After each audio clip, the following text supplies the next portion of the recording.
Hi everyone! Welcome back again to my channel. This is Taiwana Vlogs. For today's video day ay i-share ko sa inyo kung bakit nga ba gustong-gusto ng mga amo i-hire ang mga first timer. So napansin nyo ba nung nag-a-apply kayo, tinatanong tayo kung may kakilala tayo dito o kamag-anak dito na nagtatrabaho dito sa Hong Kong.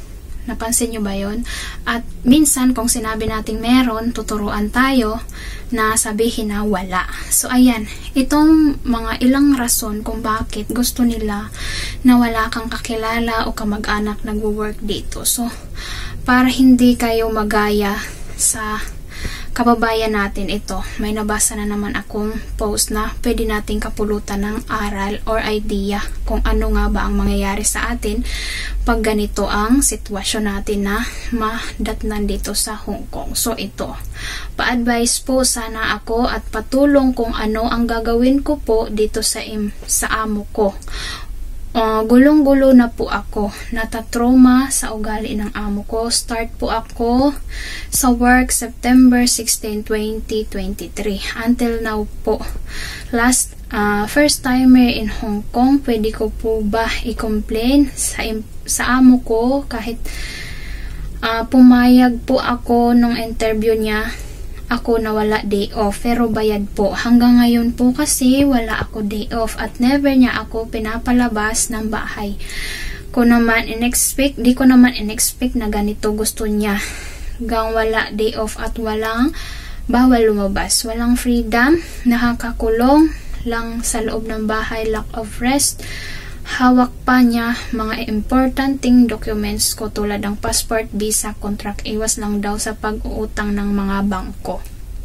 So ayan, ang daming violation ng amo mo, guys. So ang mga advice ng last reviews ko nga din na mga about dito sa may mga amo na kinukuha yung passport kasi unang-una is dahil siguro na trauma na sila sa nakaraan nilang katulong ng utang, nilayasan sila kasi may mga ganong case. So naging stricto siya, pero bawal po ito. Ano ang pwede nating gawin? Unang-una, nilabag na niya ang bawal nila kunin ang pag-aari ng Pinas tulad ng passport natin. Bawal nilang kunin yun. Hindi nila pwedeng hawakan. Pwede mo yun i-complain. So ano ang mga pwede nating gawin para magkaroon tayo ng proof na nandun nga sa kanila? So pwede nating i-WhatsApp, magsabi tayo, ma'am, gusto kong kunin ang passport ko. Gumawa din, i-screenshot nyo agad. So kung mag-reply siya doon, proof na yun, day. At kasi mga important documents niya, di ba? So yun nga ang advice nila. Try mo din, day, na syempre na pag-usapan nyo at ito'y talaga yung wag nyong gagawin. Wag kayong pumayag na wala kayong day off, day. Syempre kaya nga kadalasan nag-a-apply dito sa Hong Kong dahil nga may rest, dahil nga may day off. So pag sinabi sa inyo na okay lang ba sa'yo walang day off, wag kayong pumayag. Isa na yan sa, kumbaga, hindi na yan maganda na amo. Yung ayaw niya nagpapahinga ang helper. Diba? Isa na yung sign na wag ka nang gumora dyan. Yan ay isang tips yan. Pag sinabing okay lang ba sa'yo walang day off, babayaran ka naman namin. So, hindi yan magandang amo. Hindi ka tatagal dyan. Tandaan nyo yan, Then, about dun sa day off, day. Sabi niya, nakapirma siya na okay sa kanya, na-approve sa kanya na hindi siya mag-day off. Pero, walang silbi yun. Kahit ilaban niya, halimbawa magharap kayo, walang silbi yun. Kasi ang law dito is once a week, meron tayong day off, day. Kasi syempre napapagod naman tayo. Diba? So, isa na yan sa mga sign. Kaya noon, diba, akala ko, bakit kailangan sabihin na walang kamag-anak o kakilala dito sa Hong Kong. Isa yan sa rason bakit gustong-gusto nila i-hire ang mga first timer. Yan. Then ano pa ba?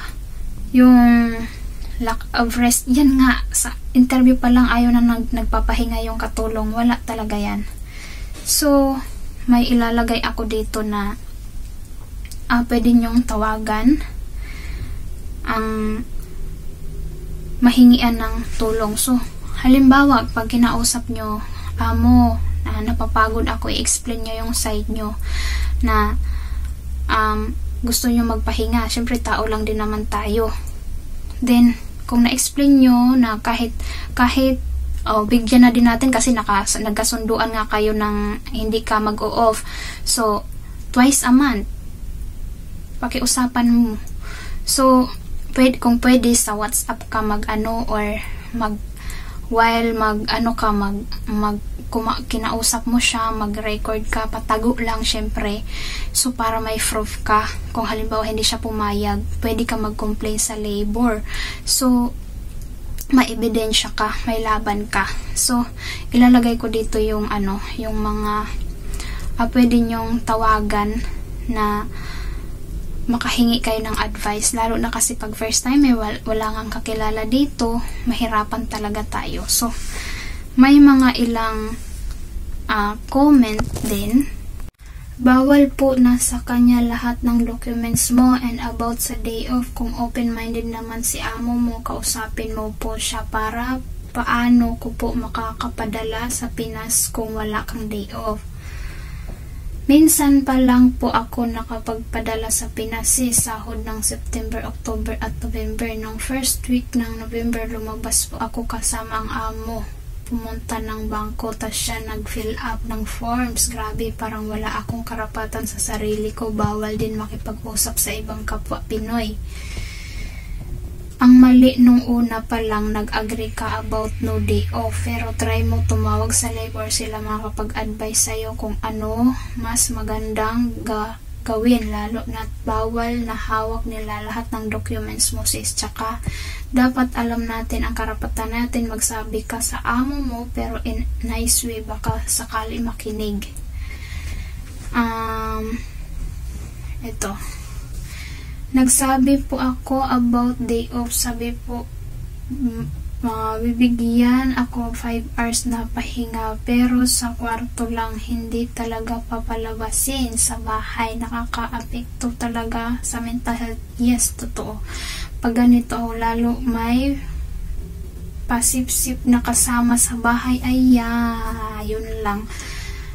Para ka na sa Middle East. Okay pa nga po sa Middle East, kahit maraming pamilya, at least doon nakakalabas kahit wala pa day off na bibili. Gusto ko inin dito, bawal lumabas kahit man lang bibili sana pagkain sa baba at building, kung ano lang supply ni amo pagkain, yun lang kakainin.